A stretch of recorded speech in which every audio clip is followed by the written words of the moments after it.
হচ্ছে dead body encounter করেছি পুরো জার্নিতে। একটা ছিল বেস ক্যাম্পের কিছুটা উপরে, 500 মিটার উপরে। এটা আনলাকি, মানে এটা হচ্ছে আমরা হাঁটতে বেরিয়েছিলাম, আমি আর একজন ভারতের হরিয়ানার সচিন আর আমি হাঁটতে বেরিয়েছিলাম, ও পুলিশ। তো একটা ডেড বডি আমাদের চোখে পড়ে যায় আর কি। এটা খুব সম্ভবত 2014 বা 15 সালের ডেড বডি।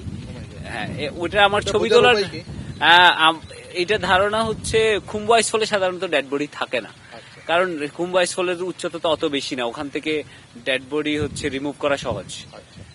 ওটা নিয়ে এসে ওটার সৎকার করা বা এটা সহজ। তো এটা আমার মনে হয় যে লাস্ট কিছুদিনে বরফ গলাতে এটা এক্সপোজড হয়ে গেছে। আর বাকি দুটো ডেড বডি দেখেছি আমি, একটা দেখেছি ব্যালকনির উপরে, এবারে সামিট পুশে, সাউথ কল থেকে যখন সামিট পুশে যাই একজন বসেছিল, এটা একদম ভেরি রিসেন্ট ডেড বডি। অনেকেই জানেন এই নিউজটা খুব সবার মধ্যে সার্কুলেট হয়েছিল, দুজন মঙ্গোলিয়ান মারা যায় এভারেস্টে। এবার এবছর প্রথম ক্যাজুয়ালিটি একজন মঙ্গোলিয়ানের ডেড বডি আমি দেখেছি, বসেছিলেন। আর আরেকটা দেখেছি একদম লাস্ট রিজে, সামিটের আগের রিজে। তাও এটা খুব বেশি পুরনো বডি নয় আর কি, কারণ ওনার যে কাপড় চোপড় এবং ইকুইপমেন্ট গুলা যিনি পরা ছিল সেগুলা ভেরি লেটেস্ট। আমার ক্ষেত্রে আমি বলবো হচ্ছে, আমি যেহেতু স্পন্সরদের কাছে আশানুরূপ সাড়া পাচ্ছিলাম না, তো তখনই হচ্ছে আসলে প্রথমবার মাথায় আসে যে এই জিনিসটা শুরু করা দরকার। এবং এটা একটা কারণও ছিল যাতে লোকে আসলে আমার অভিযানের সাথে একাত্মতা বা কানেক্টেড ফিল করে। এই ব্যাপারটাও আমার মাথায় ছিল এটা যখন শুরু করছিলাম আর কি। তো শুধু যে দেশে করেছি সেটাও না, বিদেশ থেকে যাতে লোকে টাকা পাঠাতে পারে এরকম গো ফান্ড মি বলে একটা ওয়েবসাইটও আছে, ওটার মাধ্যমে আমি আসলে চেষ্টা করেছি ক্রাউড ফান্ডিংটা করার।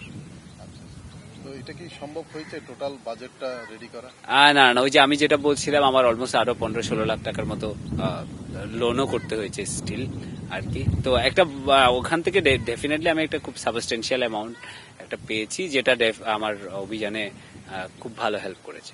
আচ্ছা, রাতে করাটা জরুরি হচ্ছে, রাতে উচ্চতর পর্বতে, উচ্চতর হিমালয়ে আমি যদি বলি, পর্বতের পরিবেশ কিছুটা স্টেবলই থাকে আসলে বেশিরভাগ ক্ষেত্রে।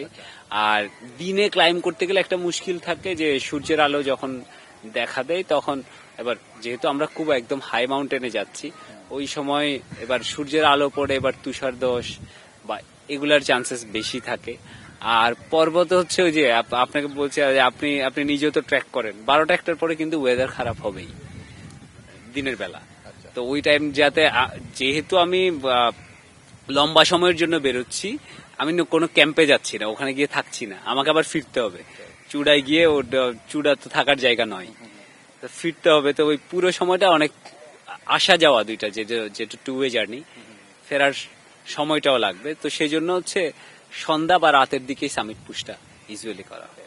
খুম্বু আইসফলও কিন্তু রাতে পেরোতে হয়, দিনের বেলা হচ্ছে ওই যে চান্সেস থাকে কোনো বরফের চাঙ্ক ধসে পড়া বা এগুলোর ক্ষেত্রে। তো আমি দুইবার 4বার ক্রস করেছি এটা। তো মানে নিঃসন্দেহে দারুণ অনুভূতি, এরকম কিছু আমি কখনো ক্রস করিনি। আমি আগে গ্লেশিয়ার ধরে হেঁটেছি, এরকম আইসফল পেয়েছি, আইসফল হয়তো 200 মিটারের আইসফল, যেটা ক্লাইম্ব করতে হয়। কিন্তু এরকম বিশাল লম্বা সময়, যেটা 7-8 ঘন্টা লাগে ক্লাইম্ব যেতে, প্রথমবার 7-8 ঘন্টা লেগেছে, পরের বার 4-5 ঘন্টা আমি, যেহেতু বডি অ্যাক্লামাটাইজ হয়ে গেছে, আর্লি করে ফেলেছি। তো এটা নিঃসন্দেহে দারুণ অনুভূতি, এটা গোলক ধাঁধা আসলে। এবং হচ্ছে বলে যে আমার মনে হয় যে সাপ লুডু খেলার মতো। অনেক সিঁড়ি আছে, সাপ লুডু খেলায় যেরকম সিঁড়ি আছে, এখানেও সিঁড়ি আছে তুষার ফাটল গুলো ক্রস করার জন্য। আর সাপের মুখে পড়ারও চান্স আছে যদি কেউ ক্রেভাসে পড়ে যায়, তো একদম নিচে আর কি, বা এরকম। প্রথম বাংলাদেশি যে কিনা এভারেস্ট এবং 8000 মিটার লুৎসে, চতুর্থ পর্বতশৃঙ্গ সর্বোচ্চ, এই দুইটা একসাথে আরোহণ করে আপনার কেমন লাগছে, অনুভূতিটা কি? নিঃসন্দেহে দারুণ অনুভূতি। দেশকে যে কোনোখানে রিপ্রেজেন্ট করা, সেটা যে কোনো স্পোর্টসেই, শুধু আমি না, আর কেউ করলেও আমার খুবই আনন্দ হয়। আর এটার সাথে তো আমার আমি নিজেও জড়িত, আমার নিজের কাইন্ড অফ একটা ব্যক্তিগত অর্জনও জড়িত। তো ওই যে প্রথমই হচ্ছে যে কোনো চূড়াই দাঁড়ানোর পর প্রথম যে জিনিসটা করে, আসলে ব্যাকপ্যাক থেকে প্রথম যে জিনিসটা বেরোয় সেটা আসলে লাল সবুজ পতাকায় আর কি। তো এইটার অনুভূতি বলে বোঝানো যাবে না। 3 রাত আমি সাউথ কলে ছিলাম বলবো না, 3 রাত আমি ডেথ জোনে ছিলাম বলবো। সাউথ কল আমি আসলে বেসিক্যালি রাত কাটিয়েছি একটা। এবং একদিন ডেড জোনে মানে আমি যখন এভারেস্ট ক্লাইম্ব করছিলাম একদিন, অন্যদিন লোসে, আলটিমেটলি 3 দিন আমি ডেড জোনে ছিলাম। তো সাউথ কোলে যেদিন ছিলাম, আমি যেহেতু আগের দিন এভারেস্ট ক্লাইম্ব করেছি, আমি ওই দিন অক্সিজেন ছাড়া ছিলাম। তো হ্যাঁ, এটা আমি ট্রাই করছিলাম, বীরও আমার সাথে ছিল, তো বীরও অক্সিজেন ছাড়া ছিল, এই যে না আই কুড ব্রিথ ওয়েল আর কি। ক্লাইম্ব করার সময় মনে হয় অক্সিজেনটা অনেক বেশি প্রয়োজনীয়, আমার পার্সোনালি মনে হয়েছে। যেমন এভারেস্ট চূড়াতেও আমি অক্সিজেন ছাড়া 1 ঘন্টা 10 মিনিটই বসছিলাম। তো আমার ক্ষেত্রে মনে হচ্ছে যে ক্লাইম্ব করার সময় যখন আমি ক্লাইম্বটা করছি তখন এটা ইম্পর্টেন্ট, আদারওয়াইজ আমার মনে হচ্ছে অক্সিজেন ছাড়া ঠিক আছে, আই ব্রিথ।